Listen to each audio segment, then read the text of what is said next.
Hey, Vector. My name is Dieter.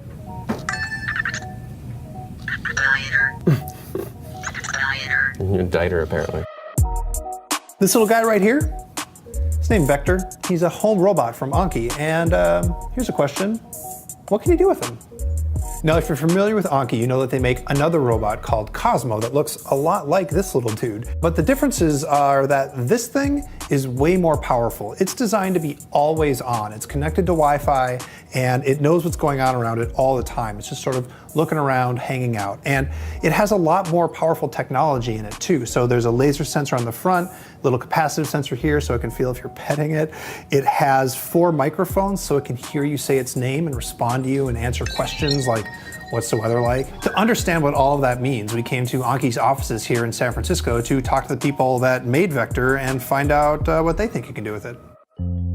Anki calls Vector a home robot, which makes you think about Rosie from the Jetsons, but Vector can't really do that much. It can do some very basic assistant stuff like Alexa, but Anki is spending way more time working on the robot's personality than its utility.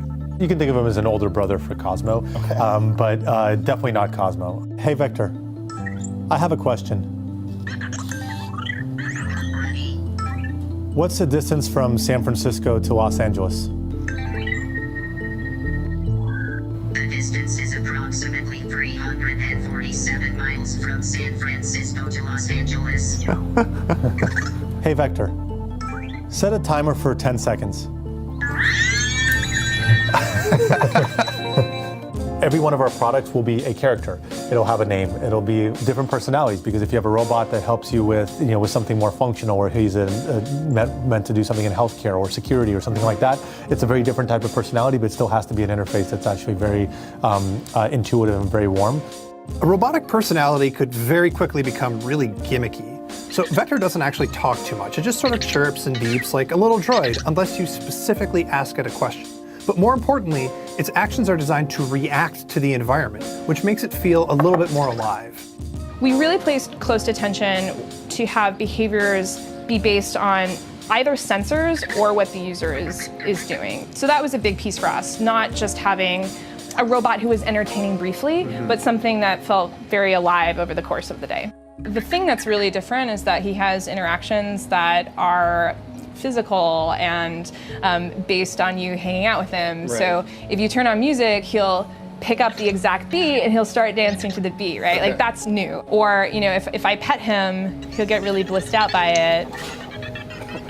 And then there's things that we didn't design that just happen. So if you turn on the TV, he will watch that TV because he's listening to the sound. Yeah. And then the screen triggers his motion detector, so he gets really interested by different things. Personality may go a long way, but is that really enough reason to buy a quote-unquote home robot? When you think about kind of that stereotype of the humanoid robot, you end up going into a bad place for 2 reasons. One is you hit a price point that is totally impractical for the level of capability that's possible today. Right. And you end up pigeonholing yourself because you end up trying to match the strengths and weaknesses of a human, which don't map perfectly to the strengths and weaknesses of robotics today. Right. And if you miss anything, you hit the uncanny valley, which is basically creepy and unnatural. By making a character that is very humanistic in his qualities, but not trying to sound or look or feel like a human, you actually can better match your strengths and your weaknesses and avoid your weaknesses. Right. You can set expectations. And you set expectations the right way. And so the fact that he's still a cute little character means I don't expect him to get me a beer, which is the test for a That's home exactly robot, right. That's exactly right. So Vector can't bring you a cold one, but that doesn't mean it's not technologically advanced. It basically has the guts of a smartphone inside it, including a faster processor and Wi-Fi, which means that it can always stay connected to the internet and doesn't really need you to take care of it. It can hang out on its own, find its own charger, and not fall off the table. It does a lot of that with surprisingly advanced computer vision for such a tiny package. So what you're seeing here is a visualization of the robot, and as I turn him, he can feel it by virtue of that gyro I talked about. Yeah. So he knows he's turning in space. And you can also see he's slowly building a map. So I'm going to manually drive him around. So you can see he can see his cube in 3D, and like I was saying before, that's using the marker. And if I move that around, you can see it moves in 3D with him. And now I'm going to show him the cube in space. Oh, he sees it and he's able to position it. He knows exactly where that is. Really down to the millimeter. Wow. Because that's what it takes for him to pick it up. So is it able to place our faces in space as well in this map? Yeah, see in your eyes, nose, and mouth there. And if we introduce ourselves to him, he'll eventually associate a name with each of these faces. You're the green lampshade, and I'm the blue lampshade. And we're moving in space. But we're moving in space, and you can see if I move closer, it will also move closer. This thing can recognize faces. How are you doing facial recognition on a little tiny robot? What's interesting is most people's eyes are about the same distance apart. Okay. So that's a known distances, which is all we really need. So by realizing how far apart my eyes are in the image, I can tell how far away the face is, roughly. But it lets him remember where I am in space, which means that if he decides he's gonna go pick up that cube, and he turns around and drives over here, he remembers I'm here, and that allows him to do something we call referencing, which is something kids also do right before they want to do something. They'll often sort of look up at you to make sure you're watching them. He can do that as well. He can turn back and check me out, and then go and pick up his cube.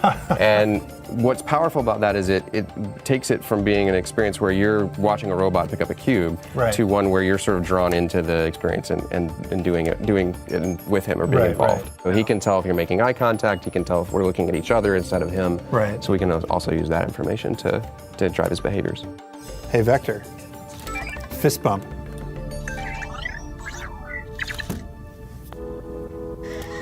He can tootle around, drive around. He's sitting in his home right now. Are you imagining I'm gonna put him on a counter, like sit on the floor, on a coffee table? Like, where's he gonna live? Yeah, so living room, coffee table, kitchen table. We're gonna have an accessory that's kind of like his habitat. And the key is that he's always on. You should forget that there is an on-off switch.